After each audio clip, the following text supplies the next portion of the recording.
കലകൾ മാറി മാറി മാറി മാറി 12, അതായത് 14 ദിവസം കഴിയുമ്പോൾ 6 മണിക്ക് നമ്മൾ കിഴം കുതിക്കുമെന്ന് പറഞ്ഞു. അങ്ങനെ അടുത്ത ദിവസം 7 മണിക്ക് കുതിക്കും. 1 മണിക്കൂർ, ഏകദേശം 1 മണിക്കൂർ ഇച്ചിരി കൂടെ ഡിസ്റ്റൻസ് ഉണ്ട്. അതിൻ്റെ അടുത്ത ദിവസം 8-8:15 പടിഞ്ഞാറ് വരും, കിഴക്കുതിക്കും. അത് കഴിഞ്ഞ് 9 ആവും. അപ്പൊ ഏകദേശം 14 കഴിഞ്ഞിട്ട് അതിന്റെ ഹാഫും കൂടെ കഴിയുമ്പോൾ, അതായത് മുക്കാൽ, 3 ടൈപ്പാ. ആദ്യം പകുതി, പിന്നെ ഫുൾ മൂൺ, പിന്നെ പകുതി. ആ പകുതി കഴിഞ്ഞാൽ പിന്നെ 12 മണിക്ക് എന്ത് ചെയ്യൂ? ഉദിക്കും. അപ്പൊ ഞാൻ ക്ലോക്ക് വെച്ചിട്ട് 1 മണിക്ക്, എനിക്ക് കൗതുകമായിരുന്നു. അപ്പൊ 1 മണിക്ക് ഉദിക്കേണ്ട സമയത്തൊക്കെ ഞാൻ എൻ്റെ വീട്ടിലിരിക്കുന്ന കുറച്ചും കൂടെ കുഴിയിലായതുകൊണ്ട് ഈ രാത്രി 1 മണിക്ക് 2 മണിക്കൊക്കെ എനിക്ക് ഓരോ ദിവസം ഇത് അന്വേഷണം ആയപ്പോഴത്തേക്ക് എനിക്ക് നല്ല ഇതായപ്പോഴത്തേക്ക് ഞാൻ വീടിന്റെ മുകളിൽ ഒത്തിരി ഒരു കുറച്ച് കാടും കാര്യങ്ങളൊക്കെയാണ്. അപ്പൊ അവിടെ അങ്ങനെ ആണ് ഞാൻ പോയിരുന്ന് ഇതിനെ നിരീക്ഷിക്കുന്നത്. എനിക്ക് ഭയങ്കര ത്രില്ലായി, വളരെ വളരെ ത്രില്ലായി കാര്യം. ഇത് കഴിഞ്ഞ് ഞാൻ 8ാം ക്ലാസ് വരെ പഠിച്ച് ഡ്രോപ്പ് ഔട്ട് ആയിട്ടുള്ള ആളാണ്. അപ്പൊ ഞാൻ എൻ്റെ മനസ്സിൽ, ഞാൻ മാത്രമല്ല, എൻ്റെ നാട്ടില്, എൻ്റെ കമ്മ്യൂണിറ്റിയിലും എൻ്റെ പ്രദേശത്തുമുള്ള ഏകദേശമുള്ള ആൾക്കാർ ആരും 10ാം ക്ലാസ് ജയിച്ചവരില്ല, മനസ്സിലല്ലേ? അപ്പോൾ ഞാനിങ്ങനെ എൻ്റെ മുതിർന്നവരെയൊക്കെ കുറ്റം പറയാറുണ്ട്. കാരണം ഞാൻ ജനിച്ച് എനിക്കൊരു 3 വയസ്സായപ്പോഴേ എൻ്റെ അച്ഛൻ്റെ കാഴ്ച നഷ്ടപ്പെട്ടു.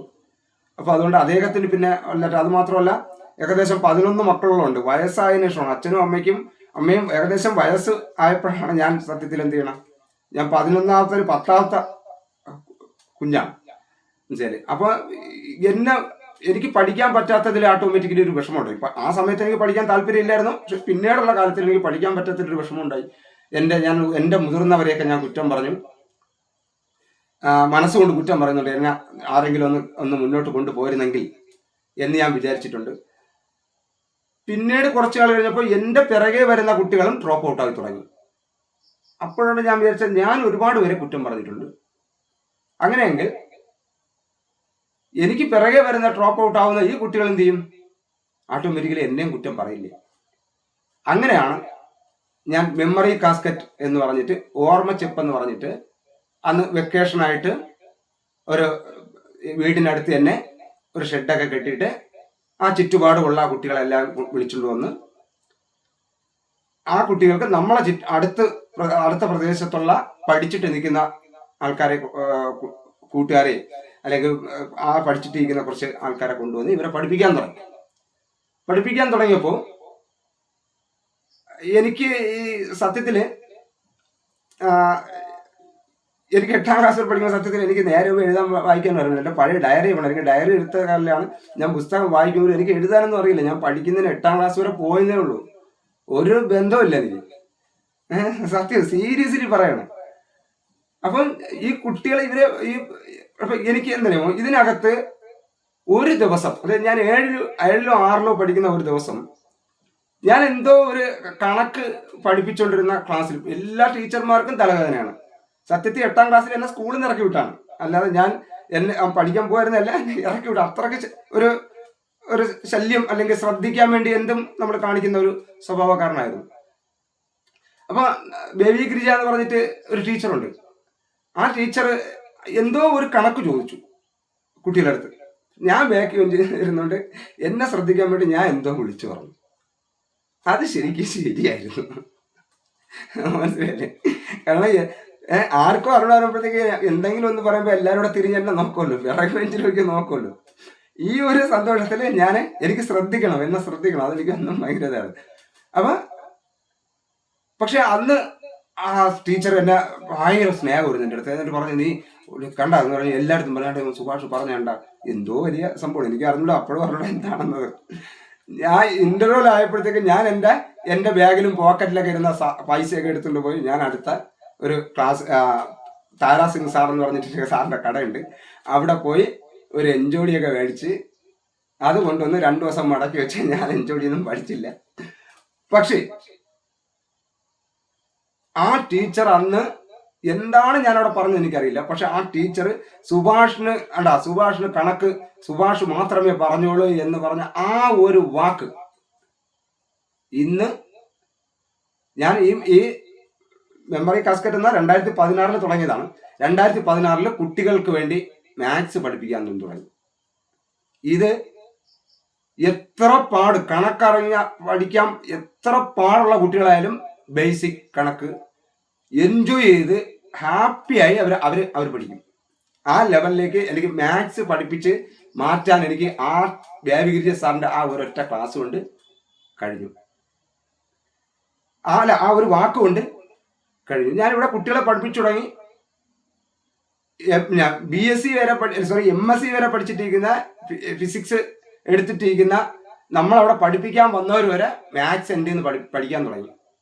അപ്പൊ അവർ ചോദിക്കും ഇത് ഇങ്ങനെ അപ്പൊ ഓട്ടോമാറ്റിക്കലി എനിക്ക് അത് സിമ്പിളായിട്ട് പറഞ്ഞു കൊടുക്കാനുള്ള ഐഡിയ വരെയാണ് സത്യത്തിൽ. അത് ആ ടീച്ചർ അന്ന് എന്നെ സുഭാഷിനെ കണ്ട കണക്ക് പറഞ്ഞു തുടങ്ങണം. ആ ഒരൊറ്റ ദിവസമല്ല, പിന്നെ ഒരു ദിവസം ആ സാറിന്റെ നല്ല വാക്ക്, ടീച്ചറിന്റെ നല്ല വാക്ക് ഞാൻ കേട്ടിട്ടുമില്ല. പിന്നെ ഇടയ്ക്കൊക്കെ സുഭാഷ് പറയുന്നൊക്കെ പറയുമ്പോൾ ഞാൻ പറഞ്ഞിട്ടുമില്ല, പറഞ്ഞതൊക്കെ തെറ്റും ചെയ്തിട്ടുണ്ട്. പക്ഷെ അത് എൻ്റെ ബ്രെയിനിൽ നിന്ന് കത്തി വരാൻ വർഷങ്ങളെടുത്തു. എനിക്ക് അതുവരെ എനിക്ക് കണക്കിൽ മാത്സിൽ ലോജിക് ഉണ്ടെന്നുള്ള കാര്യം എനിക്ക് അറിയില്ലായിരുന്നു. ഈ കുട്ടികൾക്ക് വേണ്ടിയാണ് സത്യത്തിൽ ഞാൻ കലണ്ടർ തയ്യാറാക്കിയത്. അത് ചാന്ദ്രമാസ കലണ്ടർ എന്ന് പറഞ്ഞിട്ട് കുട്ടികൾക്ക് ഈ ചന്ദ്രനെ കുറിച്ച് പറഞ്ഞു കൊടുക്കാൻ വേണ്ടി ഒരു കലണ്ടർ തയ്യാറാക്കി. അത് MLA സത്യൻ സാറ്, കുരുപ്പുഴ ശ്രീകുമാർ സാറാണ് അത് പ്രകാശനം ചെയ്തത്. അങ്ങനെ വിവിധ ആൾക്കാരെയൊക്കെ തന്നെ വിളിച്ചു. അതൊക്കെ ഞാൻ ഒറ്റയ്ക്കാണ്. എനിക്ക് MLA-നൊക്കെ ഞാൻ ഫോണെടുത്ത് വിളിച്ചിട്ട് ഞാൻ ഇങ്ങനെ ചെയ്തു എന്ന് പറഞ്ഞ് എൻ്റെ വാക്ക് കേട്ട്, എൻ്റെ വാക്കിന്റെ വൈബ്രേഷൻ കേട്ട് മാത്രം വന്നാണ്. അല്ല പാർട്ടിക്കാരെ കാണുകയോ ഒരൊറ്റ കാര്യം ചെയ്തിട്ടില്ല. ഈ കലണ്ടറൊക്കെ ഉണ്ട്. അങ്ങനെയാണ് ശരിക്കും പറഞ്ഞാൽ ചാന്ദ്രമാസ കലണ്ടറിലൂടെയാണ് സുഭാഷ് എന്ന് പറയുന്ന ഒരാളിനെ സോഷ്യൽ മീഡിയ അല്ലെങ്കിൽ എനിക്ക് പൊതുസമൂഹത്തിൽ ഇറങ്ങി, അല്ലെങ്കിൽ എനിക്ക് മറ്റുള്ളവരിലേക്ക് ഇറങ്ങി എനിക്ക് കാര്യങ്ങൾ പറയാൻ പറ്റുമെന്ന് എൻ്റെ ലൈഫിലേക്ക് തിരിച്ചത് സത്യത്തിൽ ഈ ചന്ദ്രൻ തന്നെയാണ്. അതുകൊണ്ട് തന്നെ എനിക്ക് ഈ ക്ലാസ് അവരുമായിട്ട് കടപ്പാടുള്ളതാണ്. അവരിൽ ഞാൻ തുടങ്ങുന്നതാണ്. ഇപ്പോഴും നിങ്ങൾ തരുന്ന ഈ കോഴ്സിൽ തരുന്ന 20% പൈസ ഡ്രോപ്പ് ഔട്ട് ആയിട്ടുള്ള, വിദ്യാഭ്യാസത്തിൽ നിന്ന് ഡ്രോപ്പ് ഔട്ട് ആവാൻ സാധ്യതയുള്ള കുട്ടികളെ സപ്പോർട്ട് ചെയ്യുന്നതിന് വേണ്ടി ഞാൻ മാറ്റുന്നുണ്ട്. 20% പൈസ എൻ്റെ മുന്നോട്ടുള്ള എല്ലാ മൂവിങ്ങിലും ഉള്ള 20% പൈസ ഞാൻ എന്ത് ചെയ്യും, വിദ്യാഭ്യാസത്തിൽ ഡ്രോപ്പ് ഔട്ട് ആവാൻ സാധ്യതയുള്ള കുട്ടികൾക്ക് വേണ്ടി മാറ്റുക എന്നുള്ളതാണ് എൻ്റെ പ്രധാന ലക്ഷ്യം. അന്ന് വർഷങ്ങളോളം ഞാൻ അങ്ങനെയാണ് ചെയ്തത്. ഞാൻ പണിക്ക് പോലും പോകാതെ ഞാൻ ഈ കുട്ടികളുടെ പഠനവുമായി ബന്ധപ്പെട്ട് ഇറങ്ങി. ഇപ്പൊ ഞാൻ നിരവധി കുട്ടികളെ ഞാൻ ക്ലാസ് എടുക്കുന്നുണ്ട്. സത്യത്തിൽ ഇന്നലെ തന്നെ എനിക്ക് ഭയങ്കരമായിട്ടുള്ള സന്തോഷമായി. ഇന്നലെ രാത്രി എന്നെ എൻ്റെ ഇത് കണ്ടിട്ട്, എൻ്റെ വീഡിയോ കണ്ടിട്ട് എന്നെ ആസ്ട്രേലിയയിൽ നിന്ന്, ഇതിനകത്ത് നമ്മൾ 2 സഹോദരങ്ങളുണ്ട് കേട്ടോ, വളരെ സന്തോഷം. വ്യത്യസ്ത വൻകരകളിൽ നിന്നുകൊണ്ട് എൻ്റെ ക്ലാസ് കേൾക്കാൻ കഴിയുന്നു എന്ന് പറയുന്നത് വളരെ സന്തോഷമുള്ള കാര്യമാണ്. അപ്പോൾ ഇന്നലെ ഓസ്ട്രേലിയയിൽ നിന്ന് വിളിച്ചെന്ന് പറയുന്നത് അവരുടെ കുട്ടി പഠിക്കുന്നതുമായി ബന്ധപ്പെട്ട് കുറച്ച് പ്രശ്നമുണ്ട്, ഒന്ന് പറഞ്ഞുതരും. എന്തോ ഞാൻ എൻ്റെ ക്ലാസ്സുകളിലൊന്നും ഞാൻ കുട്ടികളുടെ ക്ലാസ്സുമായിട്ട് ബന്ധപ്പെട്ട് പറഞ്ഞിട്ടില്ല, പക്ഷെ ഒന്ന് പറഞ്ഞു തരുമെന്ന് ചോദിച്ചു. ആ ചോദിച്ച സമയത്ത് എനിക്ക് പറയാൻ മൈൻഡ് മാപ്പ് ഉണ്ടായിരുന്നു. ആ മൈൻഡ് മാപ്പ് ഇട്ട് പഠിക്കാൻ പറഞ്ഞു. അദ്ദേഹത്തിന് ഇഷ്ടപ്പെട്ടു. കുറച്ച് റൂട്ടുകൾ പറഞ്ഞു കൊടുത്തു. അത് വീണ്ടും അവർ എന്നെ വിളിക്കാമെന്ന് പറഞ്ഞിട്ടുണ്ട്. അപ്പോൾ അവരുടെ കുട്ടികളിൽ വേറെ എനിക്ക് പറഞ്ഞു കൊടുക്കാൻ പറ്റുമെന്ന് അവർക്ക് തോന്നിയെങ്കിൽ അതിൻ്റെ പിന്നിൽ സത്യത്തിൽ എൻ്റെ രാത്രി നിരീക്ഷണങ്ങളായിരുന്നു എന്നുള്ള കാര്യത്തിൽ എനിക്ക് ഒരു സംശയമില്ല. എൻ്റെ രാത്രി നിരീക്ഷണങ്ങളാണ് ഉണ്ടായത്. ഓക്കെ, ഞാൻ എന്നെക്കുറിച്ച് കൂടുതൽ പറഞ്ഞു. ഇന്നത്തെ ഒരു ദിവസം മാത്രമേ എൻ്റെ ആത്മപ്രശംസയുള്ളൂ. നാളെ മുതലില്ല. ഞാൻ ഒന്ന് നിങ്ങളുടെ ഇടയിലൊന്ന് ഫ്രീ ആയി ഞാൻ എന്താണോ അതായി തീർന്നുകൊണ്ട് മാത്രമേ എനിക്കൊരു യഥാർത്ഥ ക്ലാസ് ചെയ്യാൻ പറ്റൂ. മറ്റൊരു മറ വെച്ചുകൊണ്ട് എനിക്ക് പറയാൻ പറ്റില്ല. അപ്പോൾ അതൊരു മുൻകൂർ ജാമ്യം കൂടിയാണ്. ചില വാക്കുകളൊക്കെ നിങ്ങൾ ഇംഗ്ലീഷ് വാക്കുകളൊക്കെ പറയുമ്പോൾ എനിക്ക് അറിഞ്ഞൂടെങ്കിൽ എന്തുകൊണ്ട് അത് അറിഞ്ഞൂടാ, അല്ലെങ്കിൽ ഒന്നുകൂടെ പറയുന്നോ മലയാളത്തിൽ പറയുന്നൊക്കെ എനിക്ക് പറഞ്ഞു തരാൻ പറ്റും. കാരണം നിങ്ങൾ ഉദ്ദേശിക്കുന്ന എന്താണോ അതെനിക്ക് കിട്ടണം. ആ സമയത്ത് എനിക്ക് മനസ്സിലാവാത്ത ചില വാക്കുകളൊക്കെ പറയുമ്പോൾ ഞാൻ പെട്ടെന്ന് എൻ്റെ വിലകളായിരിക്കും ഓ അങ്ങനെയല്ലേ എന്നൊക്കെ പറഞ്ഞിട്ട് ഞാൻ പറയുന്ന ആൻസർ ഒരിക്കലും, അല്ലെങ്കിൽ ഞാൻ പറയുന്ന മറുപടി ഒരിക്കലും ശരിയാകണമെന്നില്ല. അപ്പോൾ ഇതാണ് സുഭാഷ്. നമ്മളൊരു 120 ദിവസം ഒരുമിച്ച് പോകുന്നുണ്ട്. തീർച്ചയായിട്ടും വളരെ സിമ്പിളായിട്ട് തോന്നുന്ന ട്രിക്കുകളാണ് ഇതിനകത്തുള്ളത്. പക്ഷെ അത് ഓരോ സ്റ്റെപ്പും വളരെ വിലമതിപ്പുള്ളതാണ്. അപ്പോൾ നമ്മൾ ഇനി മുതൽ 120 ദിവസം ഇതിനകത്ത് പറയുന്ന കാര്യങ്ങൾ തീർച്ചയായും ചെയ്യണം. നിങ്ങൾക്ക് കിട്ടും, ഉറപ്പാണ്. അത്രമാത്രം അതിൻ്റെ റിസൾട്ട് കിട്ടും, അതിൽ ഒരു സംശയമില്ല. ഓക്കെ, നമുക്കിനി നമ്മുടെ കോഴ്സിൻ്റെ പ്രധാനപ്പെട്ട ഒരു ഏരിയയിലേക്കാണ് നമ്മൾ പോകുന്നത്. അതായത് നമ്മൾ കോഴ്സ് തുടങ്ങുമ്പോൾ പ്രധാനമായിട്ടും നമുക്ക് പ്രപഞ്ചത്തിൽ നിന്ന് തന്നെ തുടങ്ങണം എന്നുള്ളത് എനിക്ക് വലിയൊരു ആഗ്രഹമാണ്. പ്രപഞ്ചത്തിൽ നിന്ന് നമുക്ക് തുടങ്ങാം. ഞാൻ എല്ലാവർക്കും പ്രപഞ്ചത്തെക്കുറിച്ച് അറിയാം, പക്ഷെ എന്തായാലും നമ്മൾ തുടങ്ങുന്നതൊന്ന് പ്രപഞ്ചത്തിൽ നിന്നാകുമ്പോൾ നമ്മൾ എവിടെ നിന്നാണ് വന്നത്?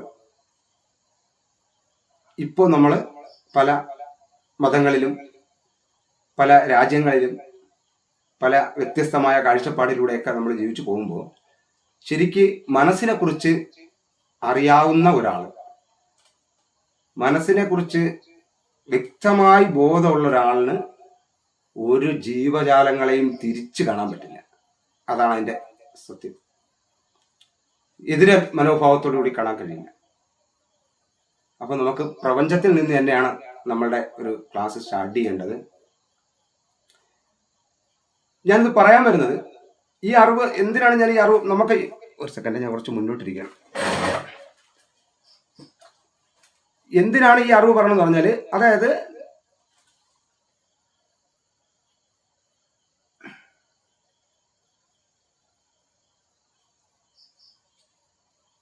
ഹലോ ഗിരിൽ സാർ, കുറച്ചു നേരമായോ വന്നിട്ട്?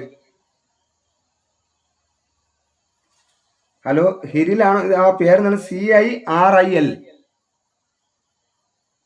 സിരിലാണോ സാർ? ഒരുപാട് നേരമായി വന്നു സാറിന്?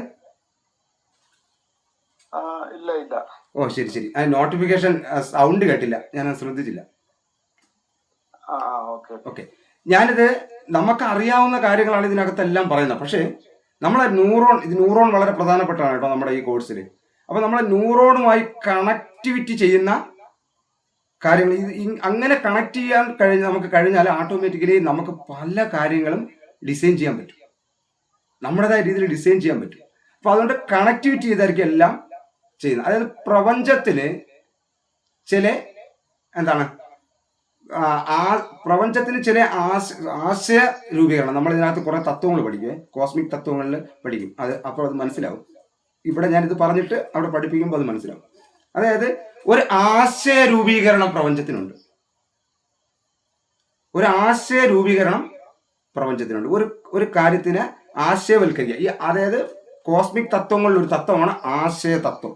നമ്മൾ കോസ്മിക് തത്വങ്ങളിൽ പഠിക്കും ആശയ തത്വം എന്ന് പറയുന്നത്. അതായത് ആശയം എങ്ങനെയാണ് ഉണ്ടാകുന്നത്? ആശയം ഉണ്ടാകുന്നത് ചിന്തകളുടെ കൂട്ടമാണ് ഒരാശയം. നമ്മൾ നിരവധി കാര്യങ്ങൾ ചിന്തിക്കുന്നുണ്ട്. ചില ആൾക്കാർ പറയും സാർ ഓവർ തിങ്കിങ് ആണ് എന്ന് പറയുന്നുണ്ട്. പക്ഷെ ഓവർ തിങ്കിങ്ങേ ഉള്ളൂ. ആ ഓവർ തിങ്കിങ് വരുന്നതിനെ പരസ്പരം പിടിച്ച് കണക്ട് ചെയ്യാൻ പറ്റണമെങ്കിൽ അദ്ദേഹത്തിന്റെ തിങ്കിങ് കുറവാണ്, കൂടുതൽ തിങ്കിങ് വേണം. പിന്നെ കാരണം ഇതിനെന്ത് ചെയ്യുന്നില്ല, കണക്ട് ചെയ്ത് വെക്കുന്നില്ല, ഒരു ആശയവൽക്കരണം ചെയ്യുന്നില്ല. അവര് തെറ്റായിക്കോട്ടെ ശരിയായിക്കോട്ടെ, നമ്മുടെ മനസ്സിലേക്ക് രൂപപ്പെട്ടു വരുന്ന ചിന്തകളെ കോർത്തിണക്കി ഒരു ആശയമാക്കണം. അത് വെറും വൃത്തികെട്ട കാര്യം വന്നോട്ടെ, വൃത്തികെട്ട ഓക്കെ.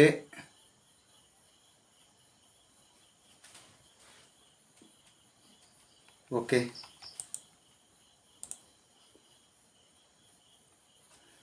ഓക്കെ, ക്ഷമിക്കണം. ഞാനിത് മാറ്റിയതായിരുന്നു. അപ്പോൾ ഇതിനൊക്കെ അകത്തൊന്ന് എൻ്റെ ഡാറ്റാസ് മൊത്തം മൊബൈലിൽ നിന്ന് മാറ്റിയതായിരുന്നു. പക്ഷേ ഒരു എറർ കാണിച്ച് മുക്കാൽ ഫയൽ അങ്ങോട്ട് മാറിയായിരുന്നു. അപ്പോൾ ഞാൻ വിചാരിച്ച് അത് സ്പേസ് ഉണ്ടെന്നാണ് വിചാരിച്ചത്, നടന്നില്ല. ഓക്കെ, പ്രപഞ്ചത്തിന് ഒരു ആശയമുണ്ട്, അതൊരു ആശയ രൂപീകരണമുണ്ട്. നമ്മൾ നേരത്തെ നമ്മുടെ ചിന്തയായിട്ട് ബന്ധപ്പെട്ട് പറഞ്ഞതും ആ ആശയ രൂപീകരണമാണ്. നമുക്ക് വർദ്ധിച്ചു വരുന്ന ചിന്തകളോ കാര്യങ്ങളോ, നമുക്ക് ഏത് കാര്യം വന്നാലും ഒരു ആശയമാക്കി അവിടെ ഇടുക എന്നുള്ളതാണ്. കാരണം ആശയമാകുന്നതിന് ഇനി ഒരു കാര്യം കൂടെ പറയാം. ചിന്ത എന്ന് പറയുന്നത് സൂക്ഷ്മ എനർജിയാണ്. ചിന്ത എന്ന് പറയുന്നത് സൂക്ഷ്മ എനർജിയാണ്. എനർജി ഞാൻ ഈ പറയുന്ന എല്ലാം നിങ്ങൾ നോട്ട് ചെയ്തിട്ട് ഗൂഗിൾ ചെയ്ത് നോക്കിക്കൊള്ളണം കേട്ടോ. സൂക്ഷ്മമായ എനർജിയാണ്. സൂക്ഷ്മമായ എനർജികളുടെ കൂട്ടമാണ് ഒരു ആശയം. സൂക്ഷ്മമായ എനർജികളുടെ കൂട്ടമാണ് ഒരു ആശയം. ഇതിന് വേറെ സിദ്ധിയൊന്നും വേണ്ട. നമ്മളുടെ ചിന്ത സൂക്ഷ്മമായ എനർജിയാണ്. സൂക്ഷ്മമായ എനർജികളുടെ കൂട്ടമാണ് ഒരു ആശയം. ആ ആശയം അങ്ങനെ സൂക്ഷ്മമായ എനർജിയായി ഒരു ആശയം രൂപീകരിച്ചാൽ പ്രപഞ്ചം തൊട്ട് ഇന്ന് ഈ കാണുന്ന ശബ്ദവും വെളിച്ചവും ഈ ചിന്തയും ഈ വസ്തുക്കളും എല്ലാം തന്നെ ആറ്റം കഴിഞ്ഞ് ഇലക്ട്രോണും പ്രോട്ടോണും എന്താണ് അവസാന കണമെന്ന് പറയുന്നത് ഊർജമാണ്. ഇന്ന് വരെ സയന്റിഫിക്കലി അത് മതങ്ങൾക്കും ആത്മീയതയ്ക്കും തള്ളിക്കളയാൻ പറ്റിയിട്ടില്ല, ഭൗതികതയ്ക്കും തള്ളിക്കളയാൻ പറ്റാത്തൊരു സത്യമാണ്. പ്രപഞ്ചത്തിലെല്ലാ നിർമ്മിക്കപ്പെട്ടിരിക്കുന്നത് ഊർജ കണികകളുടെ രൂപപ്പെടുത്തലിൽ നിന്ന് വ്യത്യസ്ത ഭാഗങ്ങളായി മാറി, അല്ലെങ്കിൽ വ്യത്യസ്ത ഘടനകളായി മാറിയെന്നേ ഉള്ളൂ. വീണ്ടും അത് പൊടിഞ്ഞ് തവിടായി തിരിച്ചെന്ത് ചെയ്യും? ഊർജമായി തന്നെ മാറും. വെളിച്ചം ഊർജമാണ്, ശബ്ദം ഊർജമാണ്, ഏറ്റവും സൂക്ഷ്മമായ ഊർജം ചിന്തയാണ്. അതുകൊണ്ടാണ് പെട്ടെന്ന് വഴുതി പോകുന്നത്. അത്രയും സൂക്ഷ്മമാണ്. നമ്മൾ വിചാരിക്കും നമ്മൾ ചിന്തിച്ച കാര്യങ്ങൾ പെട്ടെന്ന് എന്തുകൊണ്ടാണ്, അതിനെന്നിരുന്ന് ടെൻഷനൊന്നും അടിക്കരുത്. ഒരു ചിന്ത വന്ന് പോയാൽ അങ്ങ് പോട്ടെ, കളഞ്ഞേക്കണം. അതിനുവേണ്ടി ടെൻഷൻ അടിച്ചെന്നിരിക്കരുത്. സൂക്ഷ്മമായ ഊർജമായിട്ടുള്ള ചിന്തകൾ വെച്ച് ആശയങ്ങൾ രൂപീകരിക്കുമ്പോൾ ആ ഊർജം നിൽക്കുന്ന സ്ഥലത്തെന്തുണ്ട്? കാന്തികത ഉണ്ട്. ഊർജം എവിടെ ഉണ്ടോ അവിടെ കാന്തികമുണ്ട്. അതുകൊണ്ടാണ് ഭൂമി കറങ്ങുന്നു. ഭൂമിയുടെ അച്ചുതണ്ട് നമ്മൾ ഗ്ലോബ് എടുത്ത് നോക്കുമ്പോഴത്തേക്ക് ആ ഗ്ലോബ് ഇതിലായിരിക്കുന്നത് അതിനൊക്കെ റിങ് വെച്ച് വളച്ച് പിടിച്ചിട്ടൊന്നുമില്ല. ആ രണ്ട് സ്ഥലമാണ് നോർത്ത് പോൾ സൗത്ത് പോളായിട്ട് എന്ത് ചെയ്യാൻ പറ്റുന്നത്? കാന്തികത നിൽക്കുന്നത്. അതൊരു കാന്ത ഒടിച്ച്, ഇത്ര സിമ്പിളാണ്, സിമ്പിൾവൽക്കരിച്ച് നിങ്ങൾ മനസ്സിലാക്കിയാൽ മതി. കാന്ത ഒടിച്ചിട്ട് നോർത്ത് പോളും സൗത്ത് പോളും തന്നെ നമ്മൾ ഒടിക്കണം. എത്ര ഒടിക്കുന്നോ അതിന് ആ കാന്തത്തിന്റെ എത്ര വലിയ പീസാണെങ്കിലും എത്ര ചെറിയ പീസാണെങ്കിലും അതിലെല്ലാം ആ നോർത്ത് പോളും സൗത്ത് പോളും ഉണ്ട്. ആ കാന്തികതയുണ്ട്. അത് ആ ഊർജ്ജം ഉള്ളതുകൊണ്ടാണ്. മനസ്സിലാവുന്നില്ലേ? ആ ഊർജ്ജമുള്ള ആ കാന്തികതയുള്ള ആ ഭൂമി കറങ്ങുമ്പോൾ കിഴക്ക് പടിഞ്ഞാറ്, എന്തുകൊണ്ടാണ് വടക്ക് നോക്കി യന്ത്രം എന്ന് പറയുന്നത്? വടക്ക് ദിശ മാറാത്ത എന്താ? കിഴക്ക് ഇന്ന് നിൽക്കുന്ന സ്ഥലമല്ല നാളെ. അത് അല്ലെങ്കിൽ ഓരോ സമയവും മാറിക്കൊണ്ടിരിക്കും. എന്നാൽ എന്ത് ചെയ്യും?